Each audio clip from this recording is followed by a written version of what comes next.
Well, we are quickly approaching the Oscars, which represents the end of the award season.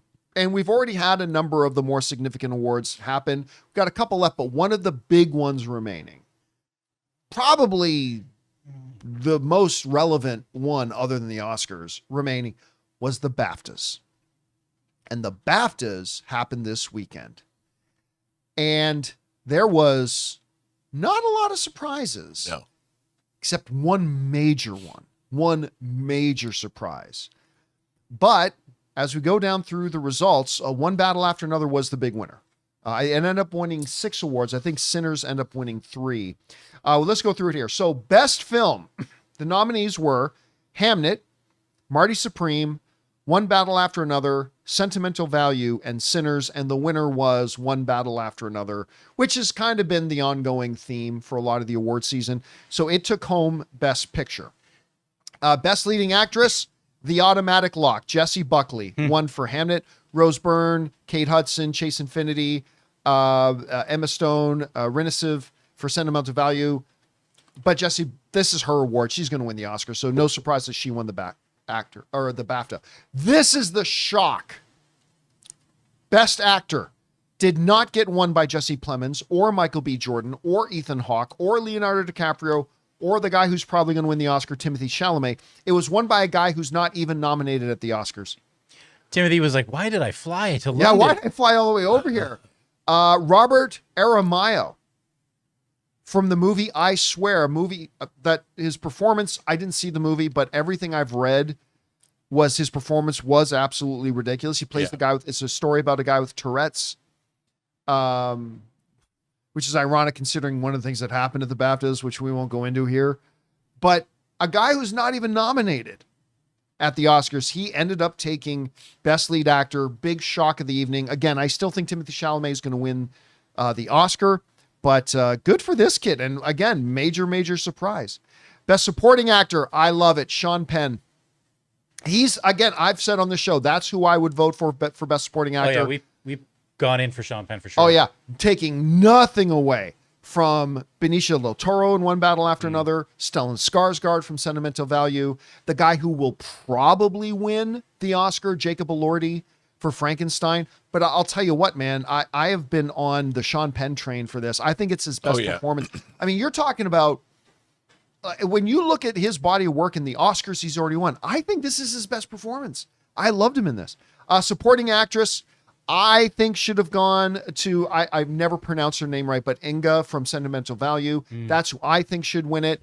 But Wumi Musako, who I love from Sinners, ended up taking that for Sinners. Best Director, no surprise, went to One Battle After Another. The original and adapted screenplays got split between Sinners winning one and One Battle After Another winning another one. So, Rob, I mean, I looked at this. Other than Best Lead Actor, which was a shock to everybody. Also, that was a local. That story is a man from Scotland. It's a local British. So there was some, let's say maybe a little bit of favoritism there, but a fabulous performance nonetheless. One Battle After Another is probably going to be the thing here. Yeah. And do you think maybe Sean Penn winning at BAFTA maybe gives him a little bit more of a possibility of taking the Oscar, or do you still think it's going to end up being like either Skarsgård or Elordi? No, I think he's going to take it. I think Sean Penn's going to take it. I really do. I hope you're right. I don't think he will, but I hope you're right. You know, I want to give a shout out. Ryan Coogler won for Best Original Screenplay. Yep, that's why they split that. He gave a wonderful speech where he called out all of his collaborators and his friends. And on this award show, you know, he took one of his professors that originally suggested, you know, maybe you should go into screenwriting, this woman. And he took her on the red carpet to one of these events recently. I was really moved by his speech. I was like, what a classy guy Ryan Coogler is. Yeah, it was a great speech. So I just want to give him a shout out.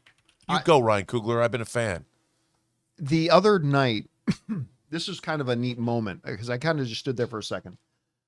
Ann and I went to the LA Memorial Coliseum to watch Inter Miami play LAFC because I wanted to get a glimpse and watch just once arguably one of the greatest soccer players to ever live, Lionel Messi. I'm not a huge soccer fan, but I appreciate history. He's one of the greatest of all time, and he was playing, so we went to go watch. Now, LA Coliseum is right beside the campus of USC. Of course, my wife got her second master's there. She got her doctorate there. So we were walking through campus, and I've never really spent any time on the campus of USC. Great campus. She walked me by the film school.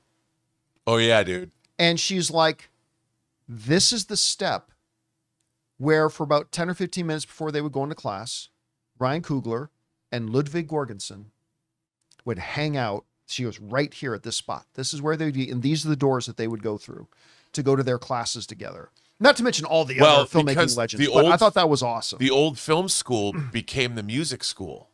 So the new film school is in these brand new buildings right next door.